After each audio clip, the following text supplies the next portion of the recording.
एक पाँव में तो पृथ्वी को नाप लिया, दूसरे पाँव में स्वर्ग को नाप लिया। अब तो कुछ भी राजा बलि के पास बचता नहीं है। अब प्रभु कहते हैं कि देखो बलि, मैंने तुमसे तुम्हारा सर्वस्व छीन लिया है। अब तुम बताओ कि तुमने तो मुझे 3 पाँव भूमि देने का संकल्प किया है और तुम तो केवल 2 पाँव भूमि ही मुझे दे पाए हो। माने कि मेरे 2 पाँव में तुम्हारा सर्वस्व तुमसे छीन लिया है।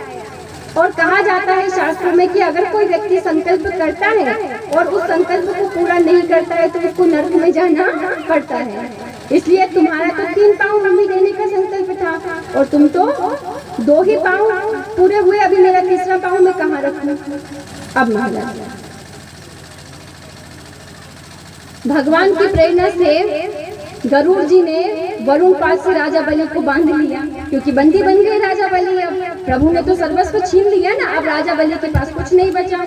विंध्यावली जो राजा बलि की पत्नी होती है, राजा बलि के पास आती और कहती, क्या कह रही है कि देखो प्रभु की आपने वित्तजा सेवा तो कर दी, माने कि आपके पास जो कुछ भी था वो तो आपने समर्पित कर दिया, लेकिन जब तक आप स्वयं को प्रभु को समर्पित नहीं करोगे तब तक आपका सर्वस्व समर्पण कैसे होगा? अरे धन और पद को तो प्रभु को अर्पण कर दिया, लेकिन जब तक स्वयं को अर्पण नहीं करोगे तब तक सर्वस्व समर्पण नहीं हो सकता। आप एक काम कीजिए, तीसरा पाँव जो है प्रभु का अपने मस्तक पर पधरा लीजिए। राजा बलि ने कहा कि प्रभु रुकिए, अभी मेरे पास एक स्थान और है। तो प्रभु ने कहा कि कौन सा स्थान? राजा बलि कहने लगे कि प्रभु बताइए कि दान बड़ा होता है कि दाता बड़ा होता है? प्रभु ने कहा कि दाता बड़ा होता है, क्योंकि दाता चाहे इतना दान कर सकता है। दान स्वयं से चलकर किसी के पास थोड़ी ना जाता, दाता देता है तो दाता बड़ा होता है। तो राजा बलि कहने लगे प्रभु आपने सर्वस्व तो मेरा ले लिया, लेकिन अभी ये दाता जो है ये अभी बाकी है। हे मेरे करुणा निधान, आप अपना तीसरा पाँव मेरे मस्तक पर पधरा लीजिए। अरे जिन प्रभु के चरण कमल की वंदना, चरणों के दर्शन के लिए देवता लालायित रहते, राजा बलि के सद्भाग्य है जो आज वो भी ठाकुर उनके चरण कमल जो है राजा बलि के मस्तक पर पधरा रहे। बोलिए भक्तवत्सल भगवान की जय। ये झूठी बात है कि प्रभु ने छल के द्वारा राजा बलि से सब कुछ ले लिया। महाराज जब भी प्रभु किसी से कुछ लेते हैं ना तो फिर उसको बदले में इतना देते हैं कि उससे वो बर्दाश्त नहीं होता, उससे संभाला नहीं जाता। राजा बलि से जब प्रभु ने उनका सर्वस्व लिया, जब राजा बलि ने सर्वस्व अर्पण कर दिया ना तो फिर प्रभु जो है ना उन्होंने भी उनके पास जाने में कोई कमी नहीं छोड़ी। यहाँ पर प्रहलाद जी आते हैं, उनके पितामह राजा बलि के, और क्या कह रहे हैं प्रभु से? अरे प्रभु आप कितने भक्तवत्सल हैं कि आप जीवों को जिस प्रकार से देते हो ना उसी प्रकार से जीवों से ले भी लिया करते हो। जितना प्यारा आपका देना लगता है ना प्रभु, मुझे तो आपका लेना उससे भी ज्यादा सुंदर लगता है। प्रहलाद जी ने स्तुति की है प्रभु की, और यहाँ पर राजा बलि ने भी स्तुति की है प्रभु की। और ब्रह्मा जी आए महाराज, ब्रह्मा जी ने कहा कि प्रभु आपने तो गीता जी में कहा कि पत्रम पुष्पम फलम तोयम। अरे प्रभु कोई पत्ता चढ़ा दे, कोई फूल चढ़ा दे और कोई फल चढ़ा दे, आप उससे भी प्रसन्न हो जाते हो और उसको भी कर्म बंधनों से मुक्त कर देते हो, समस्त प्रकार के बंधनों से मुक्त कर देते हो। तो प्रभु ये कहाँ का न्याय है? राजा बलि ने तो सर्वस्व समर्पण कर दिया और आपने फिर भी उसको बंदी बना रखा है। प्रभु इसको मुक्त कीजिए। तो प्रभु ने बहुत सुंदर बात कही है। क्या कह रहे हैं प्रभु? देखो ब्रह्मा जी, मैं जिस पर भी कृपा करना चाहता हूँ ना सबसे पहले उसका धन छीन लिया करता हूँ। देखना आप ठाकुर की कृपा कैसे होती है। भगवान क्या कह रहे हैं कि जिस पर मैं कृपा करना चाहता हूँ सबसे पहले उसका धन छीन लिया करता हूँ, और जब उसका धन छीनता हूँ ना तो उस धन के कारण वो धन कमाने के लिए फिर और प्रयास करता है। देखिए जब कोई व्यक्ति धनवान हो जाता है ना, भगवान क्या समझा रहे हैं कि धन के मद में, धन के अभिमान में जो व्यक्ति होता है वो न मेरा सम्मान करता है और न मेरे भक्तों का सम्मान करता है। इसलिए जो अभिमानी हो जाता है उसके अभिमान को दूर करने के लिए सबसे पहले मैं उसका धन छीन लिया करता हूँ, और धन छीनता हूँ और फिर वो और धन कमाने का प्रयास करता है तो उसका किया गया प्रयास भी मैं सफल होने नहीं देता हूँ। उसके हर प्रयास को वो चाहता है कि उसे इस प्रयास से धन मिल जाए, लेकिन उसका प्रयास भी मैं सफल नहीं होने देता हूँ। बार बार जब वो प्रयास करता है और धन नहीं मिलता तो उसके जो सगे संबंधी होते हैं ना वो उसको छोड़ देते हैं, क्योंकि बहुत सारे लोग ऐसे होते हैं महाराज परिवार वाले जो धन के कारण हमारे पास रहना पसंद करते हैं, लेकिन जैसे ही धन हमसे दूर होता है ना हमारे परिजन भी हमसे दूर हो जाते हैं। और जैसे ही जब धन छीन लेता हूँ और उसके सारे प्रयास दूर हो जाते हैं और उसके बाद उसके अपने भी सारे दूर हो जाते हैं, उस समय वो जीव जो है फिर मेरी चरणों की शरणागति में आता है। जब वो फिर मेरी शरण में आता है फिर मैं उस पर इतना बरसता हूँ कि फिर उसकी झोली जो है मैं सुखों से भर देता हूँ, आनंद से भर देता हूँ। जब प्रभु को किसी जीव को अपनाना होता है ना तब संसार के बंधनों से छुड़वाते हैं, क्योंकि हमें तो इतना सामर्थ्य नहीं है कि हम कुछ त्याग कर पाए, लेकिन भगवान अगर हमारा स्वीकार करना चाहते हैं तो फिर वो इस प्रकार से हमारा स्वीकार करते हैं कि जिनको हम छोड़ नहीं पाते वो ही हमें छोड़कर चले जाते हैं और हम ठाकुर जी के योग्य बन जाते हैं। अब महाराज प्रभु ने कहा राजा बलि को पहले तो मुक्त कर दिया और कहा कि विश्वकर्मा के द्वारा एक सूतल लोक का निर्माण मैंने करवाया है, अब तुम सूतल लोक के राजा रहोगे। अब सूतल लोक में राजा बलि चले जाते हैं।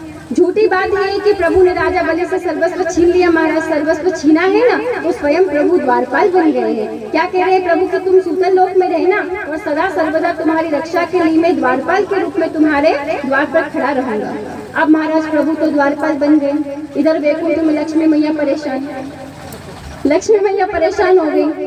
अरे प्रभु इतने समय के लिए तो कहीं बाहर जाते नहीं है, अभी तक लौट कर क्यों नहीं आए? नारद जी आते हैं। नारद जी से लक्ष्मी मैया पूछती है क्या प्रभु को कहीं देखा है? नारद जी कहने लगे महाराज कि अरे आपको नहीं पता, उनको तो बहुत अच्छी जॉब मिल गई है। क्या कह रहे हैं नारद जी कि उनको तो बहुत अच्छी नौकरी मिल गई है। लक्ष्मी मैया समझी नहीं। लक्ष्मी मैया ने कहा कि बताओ तो सही क्या हुआ है, प्रभु कहाँ पधारे हैं? नारद जी कहने लगे कि अरे उनको चौकीदार की नौकरी मिल गई है महाराज, वो तो राजा बलि के द्वार पर चौकीदार बनकर ठाड़े पहरा देते हैं उनकी रक्षा के लिए। अब तो महाराज लक्ष्मी मैया ने विचार किया कि मेरे स्वामी और द्वारपाल बने हुए हैं, अब मैं उनको कैसे मुक्त करवाऊं।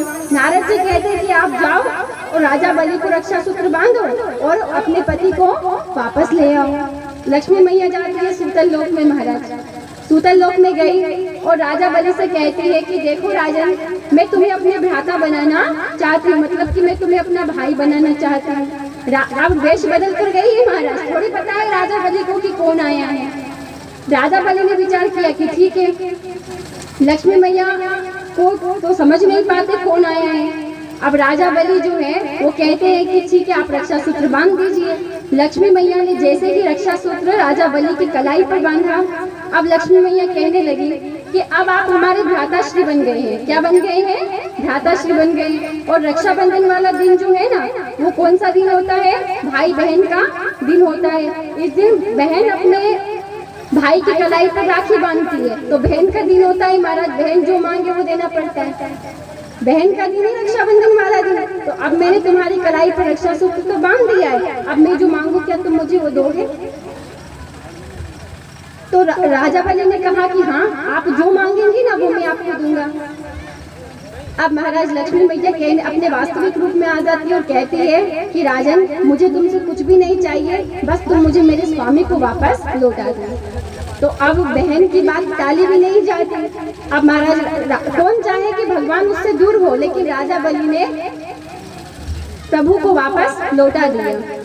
लेकिन प्रभु बड़े दयालु है। प्रभु ने कहा कि बलि तुम दुखी मत होना, अरे 8 महीने में वैकुंठ में रहूंगा और 4 महीने में तुम्हारे यहाँ रहूंगा। प्रत्येक वर्ष तुम्हारे यहाँ 4 महीने तक मैं रहूंगा। हम कहते हैं ना कि देवता 4 महीने के लिए सो गए, देवता सोते नहीं महाराज, अगर सो जाए तो प्रलय आ जाए।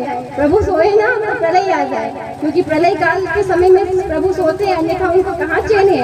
अगर उनके भक्तों की रक्षा के लिए सदैव जागते रहते हैं प्रभु। तो 4 महीने सोते नहीं है, 4 महीने सूतल लोक में राजा बलि के यहाँ रहते हैं। और हम कहाँ के प्राणी हैं? धरती के हैं, और सूतल लोक धरती से नीचे है। जब प्रभु नीचे चले गए तो धरती पर शुभ काम कैसे होंगे? इसलिए 4 महीने कोई शुभ कर्म नहीं किए जाते, विवाह इत्यादि। इस प्रसंग को अब हम यहीं पर विराम देते हैं, प्रणाम करते हैं। इसके पश्चात अब राजा परीक्षित को श्री सुखदेव मुनि जो है वो भगवान के मत्स्य अवतार की कथा का श्रवण पाठ कराते हैं। भगवान का मत्स्य अवतार माने कि क्या, एक सत्यवत नाम के राजा होते हैं। वो जब कृतमाला नदी के किनारे पर अपनी आराधना करने के लिए जाते हैं तो अंजलि में जैसे ही जल लेते हैं उनकी अंजलि में एक छोटी सी मछली आ जाती है। अब छोटी सी मछली उनकी अंजलि में जब आती है तो उन राजा ने फिर से उस मछली को उस जलाशय में डालने का विचार किया, लेकिन जैसे ही डाला नदी में वो मछली बोली, महाराज क्या कह रही है, अरे राजन मुझे इस नदी में इस जल के कोई जलचर प्राणी जो वो खा जाएंगे तो मुझे इस नदी में वापस न डालो। राजा ने कहा ठीक है, फिर मैं कहाँ छोड़ू तुम्हें, तो कहा कि तुम्हारे कमंडलू में मुझे ले चलो। तो वो मछली जो है कमंडलू में आ जाती है। अब कमंडलू के थोड़ा ही समय होता है, जैसे कमंडलू लेकर के और सत्यवत राजा घर आते क्या देखते हैं कि वो मछली का आकार बढ़ गया है। अब मछली बोली महाराज की इस कमंडलू में भी मुझे घुटन हो रही है, मैं यहाँ ठीक से रह नहीं पा रही हूँ, ये कमंडलू छोटा है और मेरा आकार बड़ा है, तो मुझे किसी बड़े पात्र में पधरा दो। फिर एक घड़े में पधराया, जल के घड़े में पधराया, वहाँ भी आकार बढ़ा लिया। फिर उन्होंने छोटे जलाशय में पधराया, वहाँ आकार बढ़ा लिया। समुद्र में पधराया, लेकिन 100 योजन इतना समुद्र रहता है महाराज, इतना बड़ा विशाल रूप जब उस मछली ने धारण कर लिया तो सत्यवत राजा समझ गए कि ये कोई साधारण मछली नहीं है, ये तो प्रभु का भगवत अवतार है। तो सत्यवत राजा ने कहा कि आप कौन है, अपना परिचय दीजिए। फिर प्रभु ने कहा कि प्रलयकालीन समय में जब कुछ भी नहीं रहेगा तब वेदों की रक्षा के लिए तुम क्या करना कि उस प्रलयकालीन जल में एक नौका आएगी, उस नौका में बैठ जाना और जितनी भी औषधियों के बीज है वो अपने पास रख लेना और कुछ सप्त ऋषियों को अपने पास ले लेना और उस प्रलयकालीन जल में वो नौका विहार करेगी और वहाँ पर मैं मछली के रूप में आऊंगा, तुम मेरे सिंह में वो नौका बांध देना और उसमें विहार करने के बाद में इस प्रकार से वेदों की रक्षा हो जाएगी। तो वेदों की रक्षा के लिए प्रभु ने मत्स्य अवतार धारण किया है। बोलिए मत्स्य भगवान की। अष्टम स्कंद को हम यही प्रणाम करेंगे। आइए हम सब नवम स्कंद में प्रवेश करेंगे। ओम नमो भगवते वासुदेवाय नमः। ओम नमो भगवते वासुदेवाय नमः। ओम नमो भगवते वासुदेवाय नमः। ओम नमो भगवते वासुदेवाय नमः। ओम नमो भगवते वासुदेवाय नमः। ओम नमो भगवते वासुदेवाय नमः। नवम स्कंद प्रभु की ईशानु लीला। ईशानु लीला किसको कहते हैं, जिसमें भक्त और भगवान के चरित्र का वर्णन किया जाता है। अब भगवान के निष्काम भक्तों की कथा इस नवम स्कंद में आती है। अब महाराज निष्काम भक्तों में भी सुकन्या का चरित्र आता है, नभग राजा का चरित्र आता है। नभग के पुत्र होते हैं नाभाग और नाभाग के पुत्र होते हैं राजा अम्बरीश। देखिए महाराज, ये राजा अम्बरीश जो है ना, इनके पास बहुत संपत्ति है और ये भगवान के इतने भक्त हैं, इतने बड़े भगवत भक्त हैं, इतने बड़े भगवत भक्त हैं कि इनकी भक्ति से प्रसन्न होकर के और भगवान ने अपना आयुध सुदर्शन चक्र जो है ना, इनकी रक्षा में नियुक्त कर दिया, पर इनको खबर भी नहीं है कि भगवान ने सुदर्शन चक्र को मेरी रक्षा में छोड़ रखा है। प्रभु अगर किसी को कुछ देते हैं ना तो बता के नहीं देते हैं कि मैंने तुझे ये दिया है। तो प्रभु इतने प्रसन्न हुए भक्ति से कि सुदर्शन चक्र को इनकी रक्षा के लिए छोड़ दिया। एक बार क्या होता है, चलो एक बार हुआ वो तो हो गया, आप सबको क्या हो रहा है, यहाँ क्यों खड़े रह रहे बार बार, बीच बीच में वार्तालाप क्यों कर रहे हैं आप।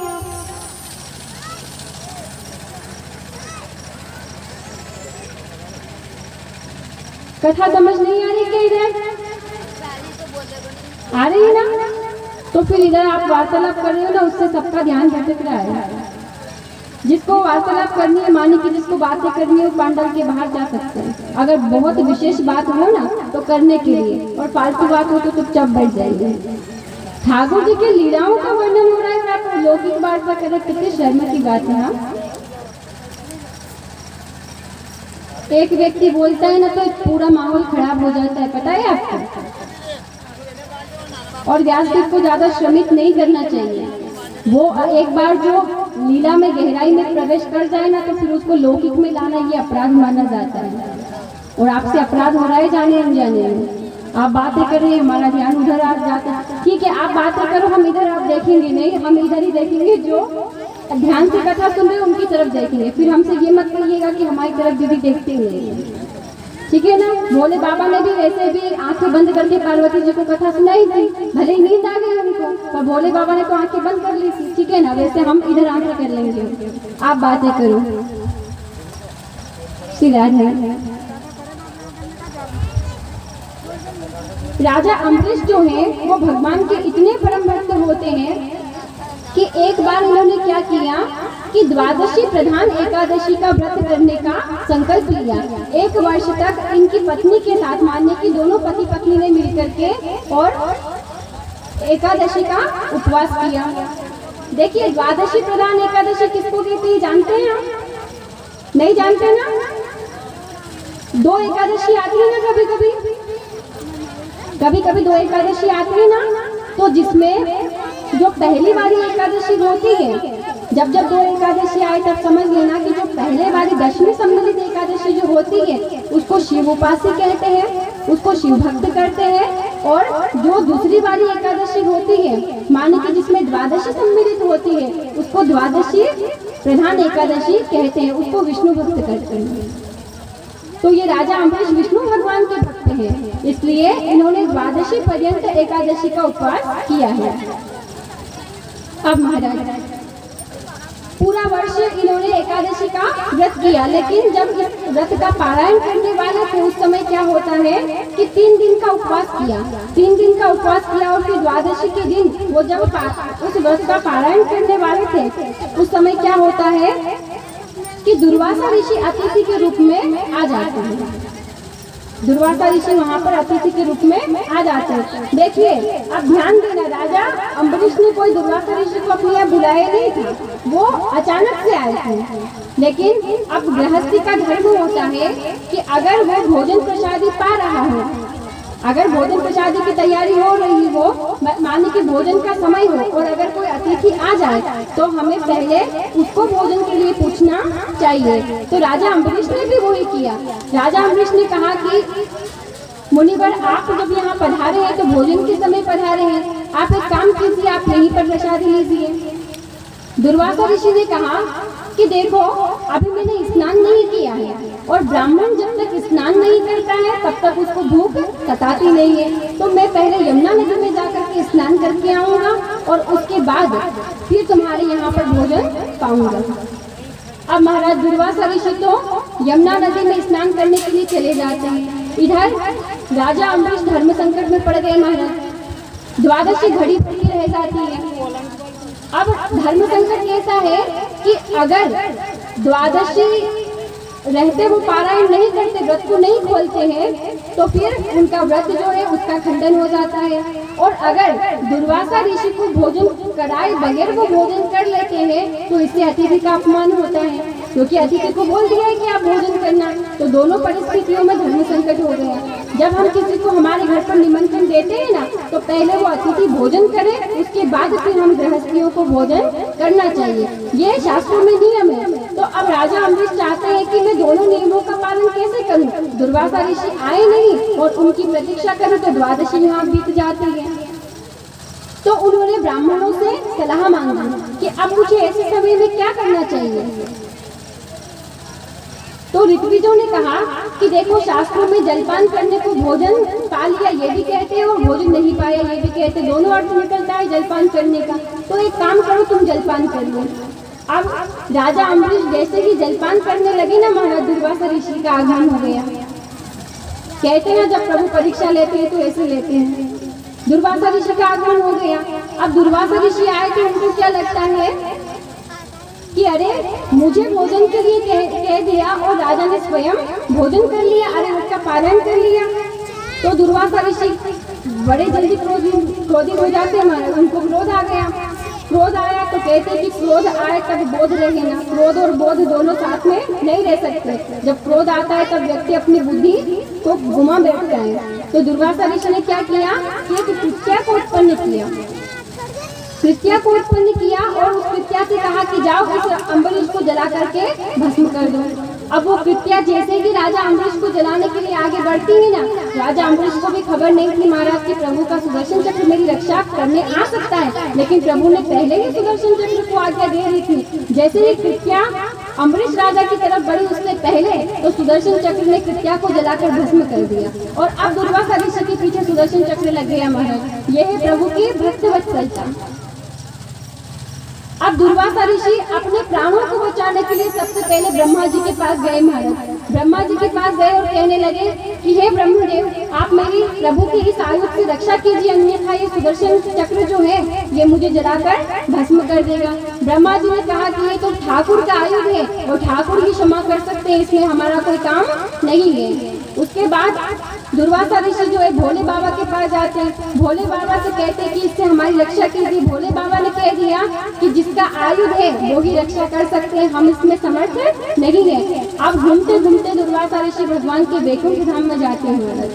जैसे ही वैकुंठ धाम में पहुंचे और भगवान विष्णु से कहा कि प्रभु आपका ये सुदर्शन चक्र जो है मुझे जलाने के लिए आतुर हो रहा है, आप इससे मेरी रक्षा कीजिए। तो प्रभु ने कितनी सुंदर बात कही है, अरे मुनिवर अहम भक्त पराधीना। क्या कह रहे हैं? अरे मैं तो मेरे भक्तों की आधीन हूँ, मुझ में तो इतनी सी भी स्वतंत्रता नहीं है। कितनी करुणा निधान है ठाकुर। क्या कह रहे हैं प्रभु कि देखो तुमने मेरे भक्त का अपराध किया है, तुमने मेरा अपराध नहीं किया कि मैं तुम्हें क्षमा कर दूं। और जिसका हम अपराध करते हैं क्षमा उसी से मांगनी चाहिए। जब तुमने मेरा अपराध किया नहीं तो मैं तुम्हें क्षमा कैसे कर दूं?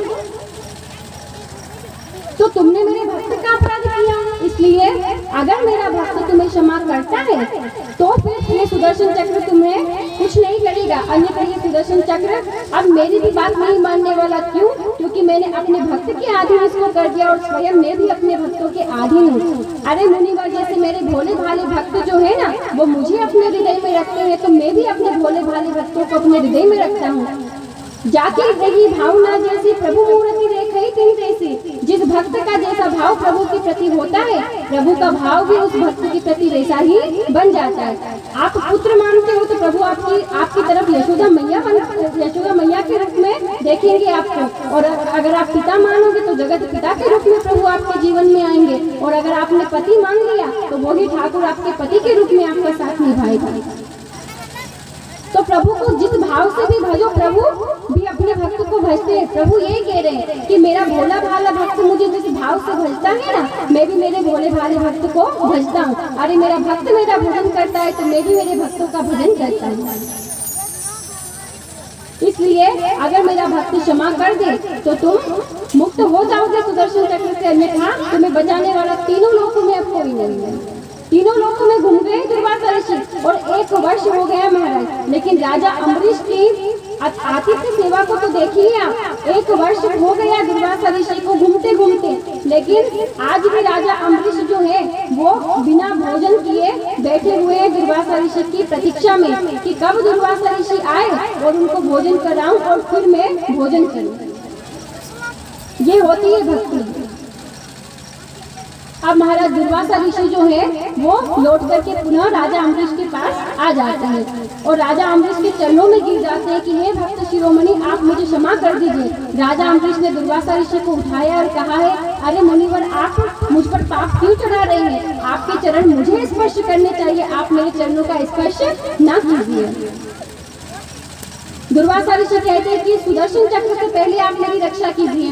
राजा अम्बरीश ने अपने दोनों हाथों को जोड़ा और कहा सुदर्शन चक्र से कि हे प्रभु के प्रिय आयुध, अगर मैंने मन वचन कर्म से अपने ठाकुर को रिझाया है, अपने प्रभु की भक्ति की है, और अगर प्रभु मेरी भक्ति से प्रसन्न है तो तुम अभी के अभी शांत हो जाओ।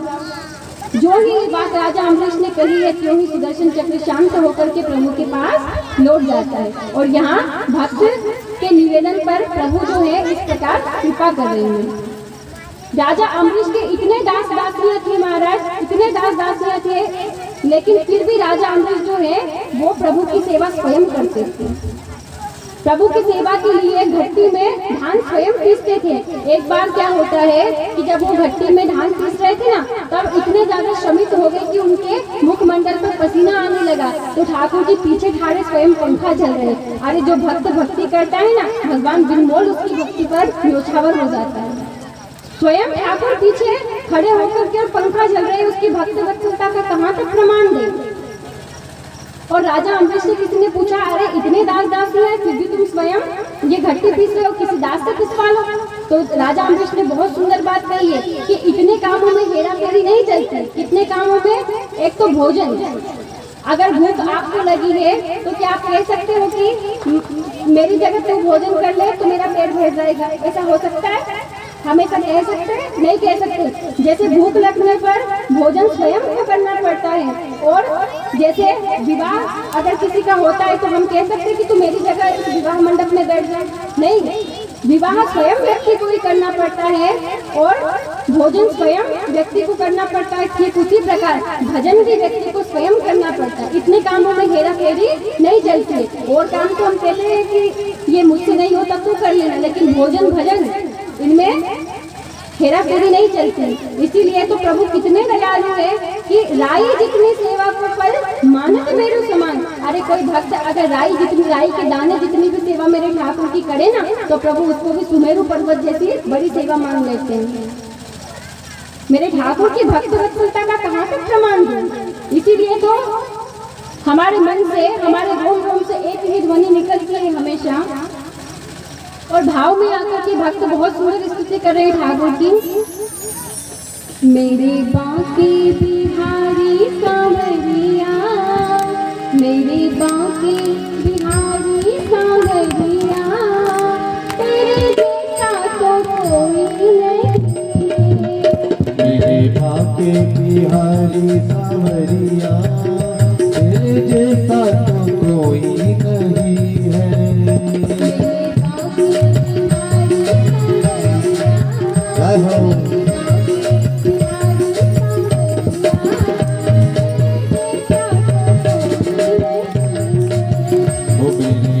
बिहारी सांवरिया, तेरे जैसा तो कोई नहीं है। कहो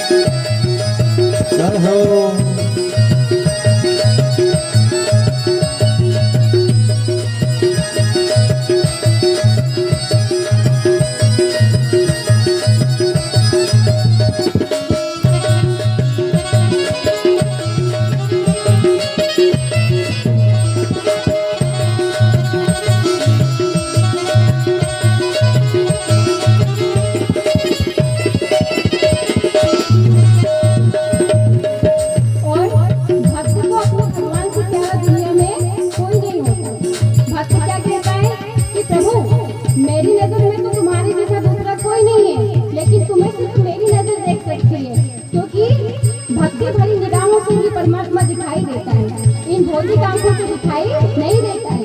जिसने भक्ति के प्यार, जिसने भक्ति का अमृत जो अपनी आंखों में भर लिया, वो प्रभु के दर्शन उसको तत्काल हो जाता है। आंख वालों ने तुझको देखा, कान वालों ने तुझको सुना। वो आंख वालों ने तुझको तो देखा, कान वालों ने तुझको सुना।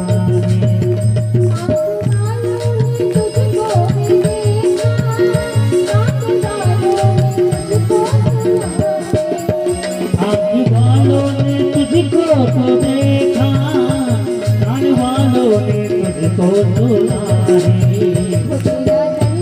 जय हो राधे।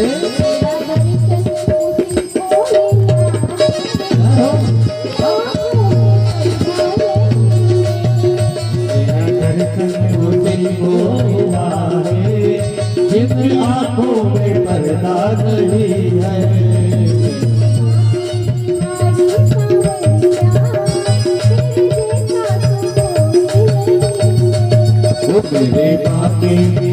बिहारी सांवरिया, तेरे जैसा तो कोई नहीं है।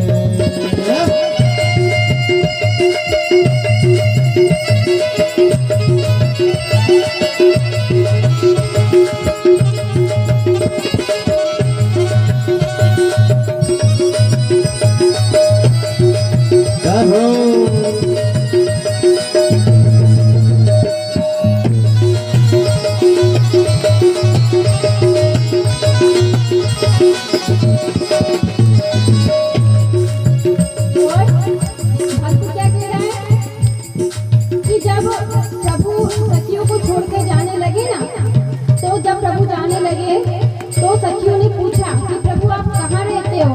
तो प्रभु कहते हैं कि हमें ढूंढने की आवश्यकता नहीं, हम तो सबके हृदय में ही रहते हैं। क्या कह रहे हैं प्रभु?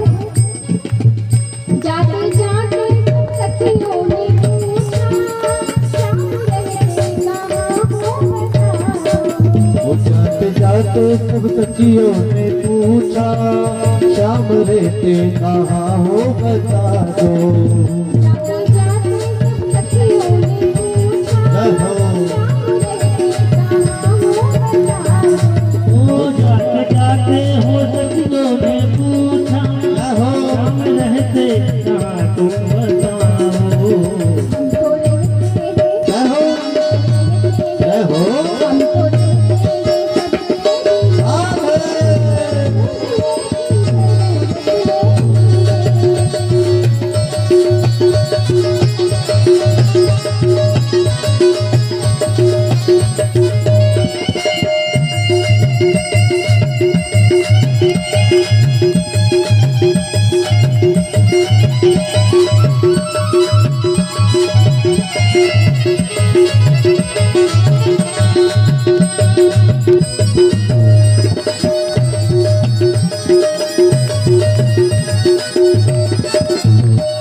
संसार के लोग सिर्फ पीते हैं, लेकिन जो पिक्कर होते हैं ना, जो पीते हैं ना, वो ऐसे गिरते हैं रोड पर कि उनको उनके देह का भान नहीं रहता।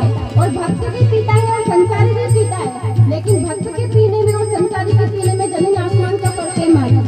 जब कोई संसारी पीता है ना तो उसको उसके देह का भान नहीं होता, लेकिन जब भक्त पीता है ना तो वो ठाकुर की मस्ती में झूम उठता है। तो भक्त ने क्या कहा? लोग पीते हैं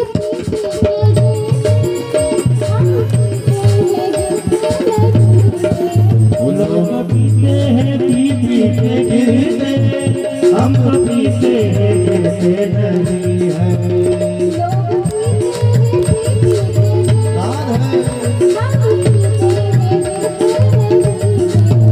लोग पीते हैं पीते गिरते, हम पीते हैं गिरते नहीं है।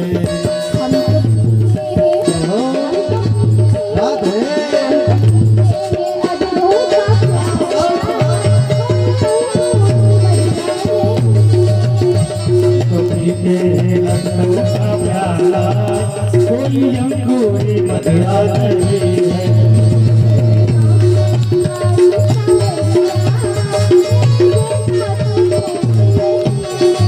ओ मेरे बाबे बिहारी सांवरिया, तेरे जैसा तो कोई नहीं है।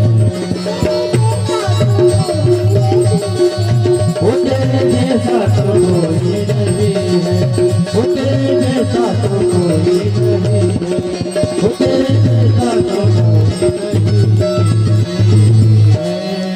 बोलिए भक्तवत्सल भगवान की जय हो।